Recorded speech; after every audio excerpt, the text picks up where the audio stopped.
Hi there! The time is finally upon us. Mika made it official and announced that the next limited character after Zawe will be Springfield. Springfield is a hybrid between a sustainer and hydro amplifier, who turns into a top tier DPS at V6, pushing the hydro element single-handedly from the sidelines straight to the top of the meta. Fans of Tololo can rejoice, as Springfield pulls her off the bench to form a powerful core that fits seamlessly into a wide variety of teams. In this video I'll go over scene footage to provide a comprehensive overview of Springfield's gameplay and utility while discussing the value of her investment breakpoints. I'll also demonstrate Tololo's new gameplay to achieve a triple action rotation per turn. In the most recent iteration of the Gunsmoke Frontline, Snows is using a fan-made English language file. This will make my explanations easier to follow along, but keep in mind that the official translations for Springfield's kit may differ. As usual, I'll cover her build including keys, fortifications and gear in much greater detail after her release. Without further ado, let's get to it. When Springfield is at least V1 and paired with Tololo, one constant will always be the use of her second skill to buff Tololo on each odd-numbered round. The reason for this will become clear in a moment. First, her S2 is a single target heal, restoring stability and HP based on Springfield's attack. Then, it applies the buff Overflowing Care for 2 turns, and at V1, 6 stacks of Shared Telepathy. Overflowing Care converts overhealing into hydro damage, up to 35% bonus damage at V0 or twice that at V1. The conversion rate is 1% damage bonus for healing equal to 1.5% of Springfield's attack. Therefore, to max out the conversion at V1 for a 70% hydro damage bonus, the character needs to receive 105% of Springfield's attack as healing, when at full HP. Note that Springfield's buffs are tied to the round number and not to individual character actions. This is important because characters with extra actions, such as Tololo, advance normal buff durations rapidly. Next, Shared Telepathy is the reason why Springfield's V1 maximizes her synergy with Tololo. This buff has 6 stacks with infinite duration, and each time an active hydro damage dealing attack is made, 1 stack is consumed to restore 1 confectance point. Therefore, Tololo can make 6 attacks in total before Shared Telepathy needs to be reapplied. With her expansion key and this buff, Tololo is able to attack 3 times per round, meaning it will take her 2 rounds to cycle through all stacks. Finally, note that Tololo received a 15% attack bonus. This is an effect from Springfield's signature weapon, which grants a buff for 2 turns upon actively healing a target. As I've just mentioned, buffs tied to a character's actions don't synergize particularly well with the extra action mechanic. Moreover, relevant hydro characters like Tololo, Nikita and Florence can activate this buff on their own. Therefore, getting Springfield's signature weapon for this effect is mostly in service of mixed lineups, in which other characters, such as Kluke, can benefit from the attack buff. Now that Springfield has done her part, let's explore Tololo's new gameplay. As usual, she starts the battle with full Confectance Index and uses her ultimate first. Before we proceed, let me briefly mention the healing numbers popping up. This is due to a secondary effect of Overflowing Care, which I haven't yet mentioned. Essentially, a character receives 5% of Springfield's attack as healing whenever they carry out a command, deal damage or receive damage. This also includes any type of out-of-turn attacks. Since Tololo moved and attacked, she gets healed twice, which contributes towards the hydro damage bonus from overhealing. As she triggers her extra action, she receives a 3rd instance of healing. Continuing with Tololo's rotation. With her expansion key, Tololo will restore 2 confectance points whenever she attacks. Shared Telepathy adds another confectance point if the attack deals hydro damage. Therefore, it is crucial that your Tololo is at least V2, which changes her S2 to deal hydro damage, while also restoring 3 instead of just 2 confectance points. With these 3 effects in place, Tololo can recharge 6 confectance points with a single attack, thereby triggering another extra action. When Tololo is V3, her ultimate's cooldown gets lowered to a single turn, making it available once more. Since her S2 has a cooldown of 2 actions, we'll continue to cycle her skills such that the S2 is used in between her other abilities when her Confectance Index is fully depleted. As you can see here, her ultimate recharges 3 confectance points due to her expansion key and Shared Telepathy. The latter is now at 3 stacks, since Tololo made 3 hydro damage dealing attacks this round. On the next turn, Springfield makes use of her ultimate. It does a lot of different things as you can glean from this wall of text, and I'll walk you through the most important bits. Before V2, you'll have to prioritize her S2 over her ultimate on the first turn. Otherwise, both abilities can be used on turn 1. Springfield's passive has the same effect as Tololo, where she gains an extra action when her Confectance Index is full. Before her V2 upgrade, you only recharge 2 Confectance points with her ultimate, meaning you only get to the extra action on the second turn of battle. Her other skills restore 1 Confectance points each. At V2 and above, her ultimate restores 3 Confectance points, meaning she gets to immediately trigger the extra action at the start of battle by using her ultimate, thereby enabling you to use both her ultimate and her S2. Since her ultimate has an AoE cleanse, you may still sometimes delay its use depending on the boss mechanics. With this preamble out of the way, let's see the various effects in action. First, her ultimate selects a single target, around which she deals hydro damage in a 3-tile AoE for 80% of her attack. Before the damage is dealt, she applies the debuff False Intelligence on all targets in the area. This debuff increases the stability damage a target receives if they are not in stability break, or if they are, they receive 10% more hydro damage. On the right you can see 2 of her fixed keys activate. Her second key dispels 1 buff from the target, and her 5th key implants hydro weakness before the attack for 1 turn. Since Springfield doesn't attack every turn, she's not exactly a reliable weakness implanter though. Next, she summons Terrace to the field, which follows a selected target for 2 turns or until the target dies, at which point Terrace switches to the highest HP enemy. While Terrace may be considered a summon, it is not attackable like Papasha's Guard and does not count as an additional body on the field. When the followed target deals damage to an ally, Terrace will counterattack for 20% of Springfield's maximum HP, dealing hydro damage, and heal the attacked ally for 20% of Springfield's max HP. This can occur twice per round. Terrace is Springfield's main source of damage and becomes more powerful with her dupes, in particular at V6, at which point the multipliers are doubled and its attacks can trigger more often. After the damage goes through, all allies on the field receive 2 buffs. We're already familiar with Overflowing Care, which is the same buff as from her S2, but this time applied to the whole team. Since the buff increases hydro damage, this becomes more relevant later when using both Tololo and Nikita. Buried Friendship is a new buff which increases all allies' HP by 100% of Springfield's max HP for 2 rounds. After the buff expires, everyone gets healed for 100% of Springfield's attack. Since the ultimate is used on turn 2, the buff will expire at the end of round 3 at the transition to round 4. While an HP increase may not sound too interesting, keep in mind that the damage and healing from Terrace scale of Springfield's max HP. Then, everyone on the team receives 100% of Springfield's attack as healing, restores 2 stability, and is cleansed of 1 debuff.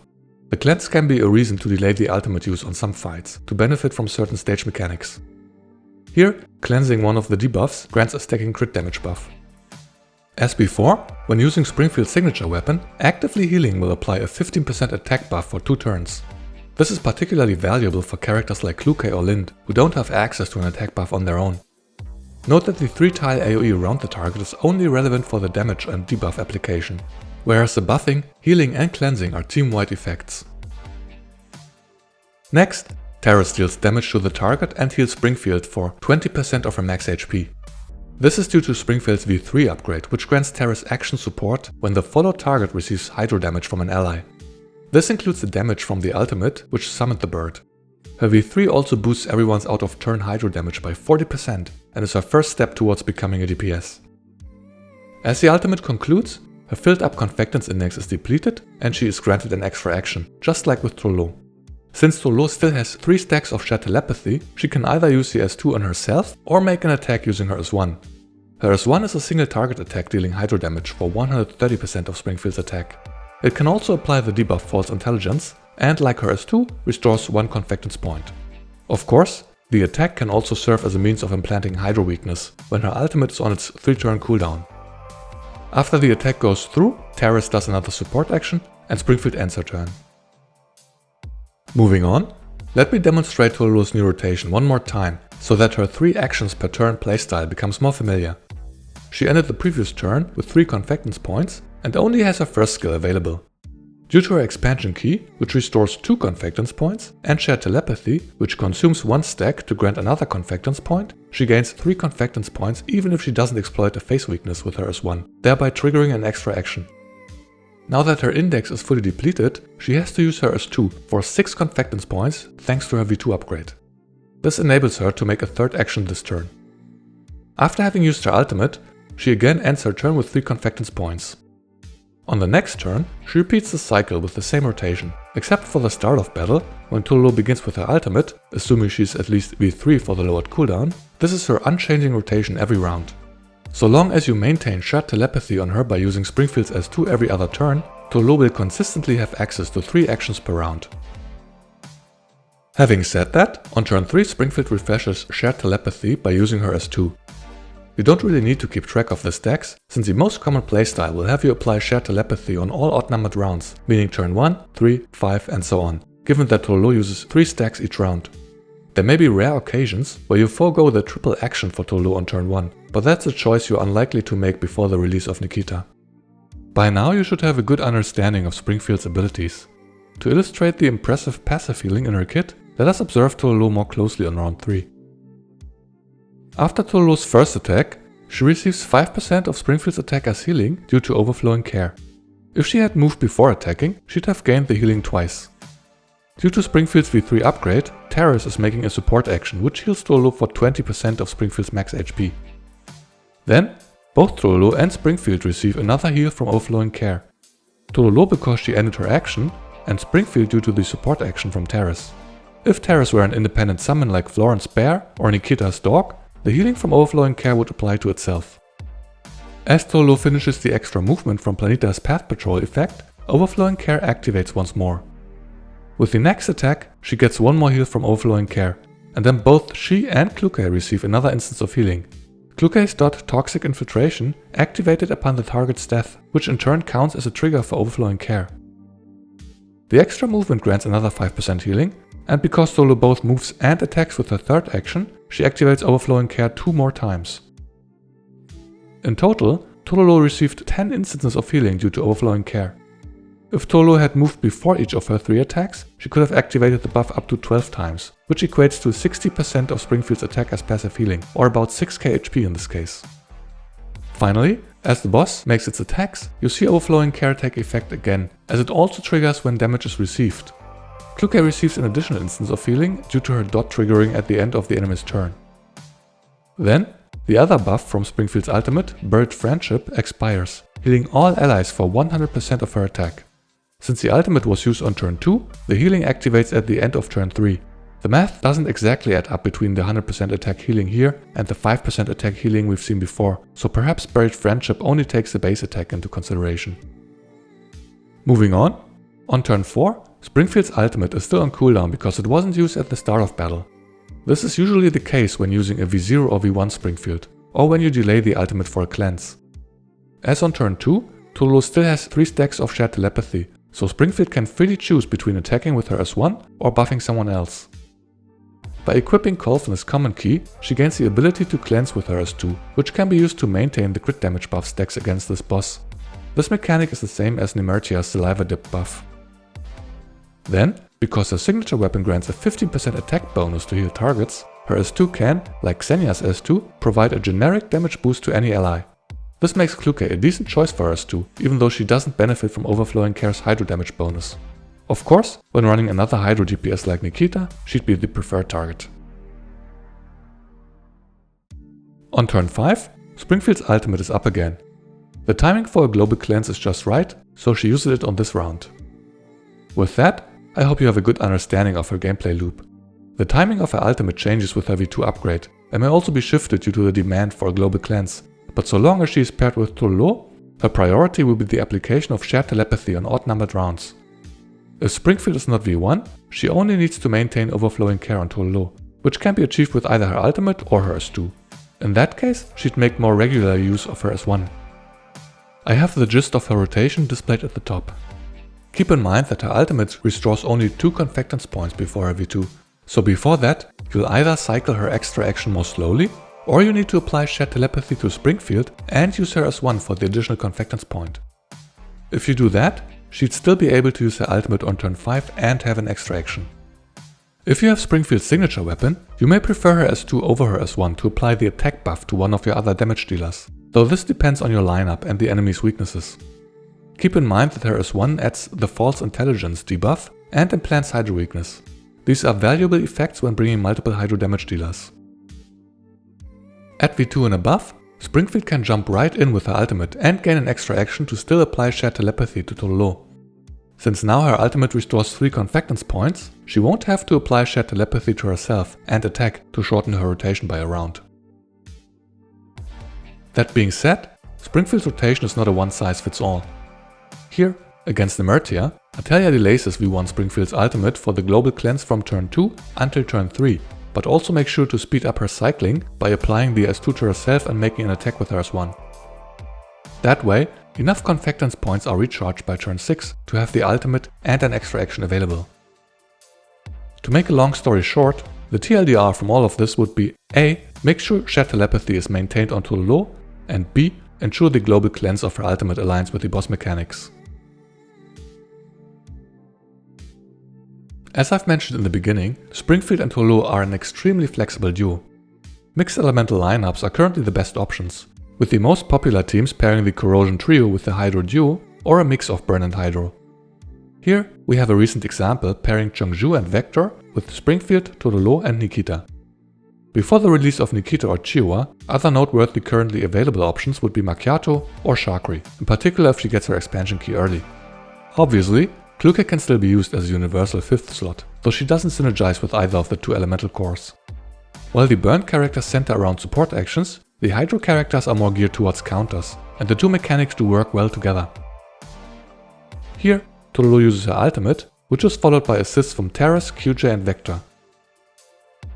Then, the boss retaliates, which triggers a counter from Terrace, triggering an assist from QJ, then a counter from Nikita's Dog, triggering another assist from QJ, and a follow-up attack from Nikita, squeezing out the final support action from QJ. Finally, when running the future Hydro team, including Nikita and Florence, Springfield will mainly alternate her S2 between the two best damage dealers.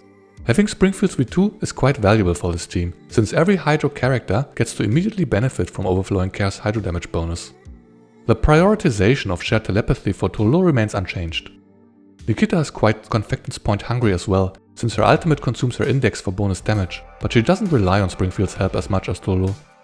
Depending on your level of investment in the other characters, you'll then maintain Overflowing Care and shared telepathy on your next best DPS. If you're running a dupe Nikita, she will be the second priority. If Springfield is V6 and Nikita only V0, she may use a skill on herself instead to maintain the bonus Hydro damage. Before we wrap up, let's observe one of the team's main gimmicks in action, counterattacks. This boss was specifically designed with the Hydro team's counter mechanics in mind, as it has the audacity to strike back multiple times. As the boss retaliates against Nikita's attack, it first eats a counter from Nikita's Dog, triggering her own double ultimate as follow-up, which then is followed by a counter from Terrace, all of which is accompanied by support actions from QJ. In this team, a defense shredder such as QJ or Kluke works well in the 5th slot. The same procedure repeats with the next attack, enabling a total of 6 instances of Nikita's hefty ultimate damage. The number of damage instances is lower when she is not V6, but regardless the team performs well so long as the enemy triggers their counters.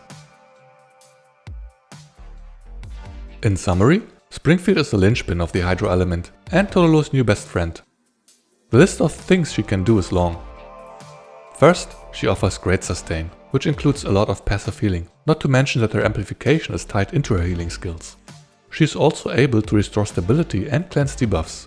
With her fixed keys, her attacks can dispel buffs and implant Hydro weakness, though these are minor considerations since she will mostly prioritize buffing her allies.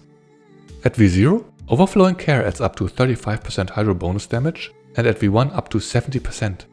Additionally, she is currently the only character in the game with the ability to manipulate the Confectance gain, though it is restricted to Hydro damage and requires her V1. In that sense, if there are any downsides to her kit, it would be as with most other supports, that her amplification is specific to her element and that she relies on her V1 to fully function. Still, forming such a formidable duo with Tololo, a standard banner character, makes her a relatively cost-effective investment. If you can afford to go the extra mile, a signature weapon will add more generic amplification to her kit via the Attack Up 2 buff, which is particularly valuable when running her in mixed elemental lineups. Non-Hydro TPS characters like Kluke can greatly benefit from this effect.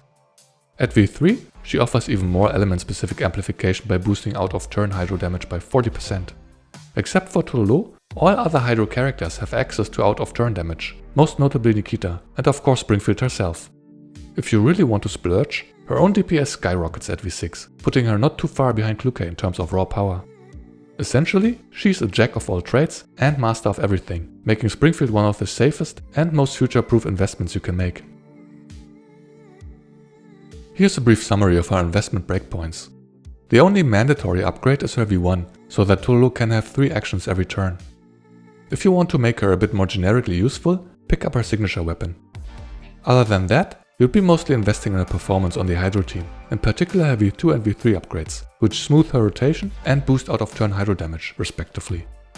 Her V6 makes her a powerful DPS, but of course this is pure luxury. And with that we've come to the end of this video. Hopefully, this review has helped you determine the best choice for your account and provided you with a deeper understanding of Springfield's kit and team synergy.